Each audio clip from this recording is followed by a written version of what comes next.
Fog hung heavy on the river. Charlie McLeod trudged the frozen riverbank, machete in hand, calling the names of his brothers. They'd vanished into the wilderness 3 years before. A camp appeared through the mist. Canvases slashed open, a fire pit long since cold, belongings scattered. 2 skeletons lay in the snow, one arm frozen towards a rifle, the other half dragged from his bedding. Both were headless. The skulls were gone. From that day, this bend in the Nahanni carried a new name, the Headless Valley. Charlie thought he'd found the end of the story. He hadn't. The valley was only beginning its count, as if the land itself had started keeping score. Frank and Willie McLeod grew up in Fort Lyard, later based in Edmonton, the last outpost before the wilderness. In 1904 they pushed up the river in Nahanni Valley. They came back with flecks of gold, not enough for riches, but enough to prove the legends were true. In a gold rush, proof is more dangerous than treasure. A year later they returned to the wilderness. With them, a Scottish engineer known only as Weir. Then they vanished into the silence of the mountains. 3 years later, in 1908, their brother Charlie found what was left. 2 bodies, skeletal, but still locked in their last moments. One arm outstretched, fingers frozen inches from a loaded rifle. The other twisted in blankets, as if panic had dragged him half from sleep. Both were headless. The skulls were gone, and of Weir, nothing at all. Not a trace, not a body. It was as though the valley had swallowed him. The fear began. Official maps got redrawn, relabeled, now marking the area Deadmen Valley.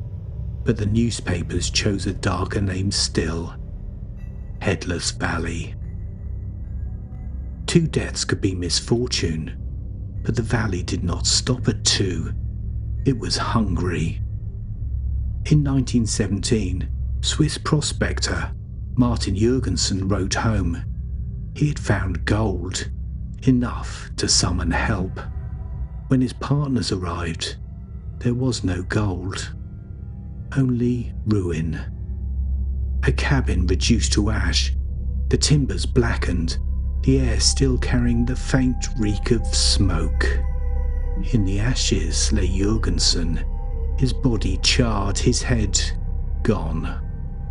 It looked less like an accident, and more like the valley had claimed another offering. It was guarding its gold, the way a predator guards its kill. 30 years later, in 1945, Ernest Savard, an Ontario miner, failed to return from camp. Searchers found him still in his sleeping bag. Death had come in the darkness. One blow had split his head from his body, a single stroke, as if the killer wanted only one thing: the head, not the man. By then the Nahanni's reputation was carved deeper into the land. Cartographers etched Funeral Range and Hell's Gate onto the maps. Names that sounded less like geography and more like predictions. In 1946, John Patterson split from his partner Frank Henderson. They planned to meet at Virginia Falls. Only Henderson returned. For a moment, to Henderson it looked like nothing in this place could go wrong. As he waited at Virginia Falls, the view was breathtaking. A curtain of white water plunged twice the height of Niagara, spray drifting like fine mist into the canyon, rainbows in the vapor. But that night, Henderson's men swore they saw figures in the trees. Not animals, not shadows. pale shapes, shifting just beyond the firelight. When torches were raised, they were gone. When the lights dimmed, they came back. Their indigenous guides refused to stay another night. They'd seen enough to know the pattern. The valley was repeating itself. But Henderson waited. Days passed. Patterson never came. No tracks, no sign. Only the wailing wind Henderson later called sinister beyond denial. The indigenous Dene people never needed proof. They already feared the Nahanni. They spoke of the Nahar, vicious raiders who the Dene said struck without warning, then vanished back into the canyons. But no trace of the Nahar people was ever found. No camps, no bones, only stories. And the very word Nahanni means place of the Nahar. At Rabbit Kettle, there are hot springs called Gunther. Travellers still leave offerings. When the pools brim full, safe passage is promised. When they lie low, the valley takes its due. To the Dene, this was not just wilderness. It was alive, a place of omens, always watching. And the pattern didn't end in the 1940s.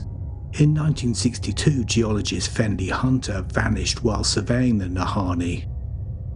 No body, no trace, just another man swallowed whole. Hikers still report strange lights moving along the canyon walls. White orbs drifting in silence, vanishing the moment a torch is raised. Others speak of a pressure in the air, like the land itself is aware of them. Even today, the Nahanni has one of the highest disappearance rates in Canada's wilderness. The maps still mark its ridges with names like Funeral Range and Hell's Gate. Warnings reprinted on every traveller's map. The valley doesn't just hold its past, it keeps feeding. Randomness doesn't repeat this cleanly. The same missing skulls, the same vanished camps, the same silence afterwards. If it was only men, they should have left tracks. If it was only raiders, they should have left bones. But the Nahanni left neither. And still today, hunters vanish. Hikers see lights that retreat from every torch, and the wind carries a sound no one can explain. There's another place where bodies were found by the 100, all killed in the same way, in one tight, remote place. Click the end card and uncover Skeleton Lake and step deeper into the archive. And if you're still here, subscribe, because in the next episode, we're going to Ethiopia, where a chapel is guarded by a single monk who never leaves the small building until his death, when another takes his place. A vigil unbroken for 1500 years, and what he protects? The Ark of the Covenant. I'm Nico, and I'll meet you in the next mystery.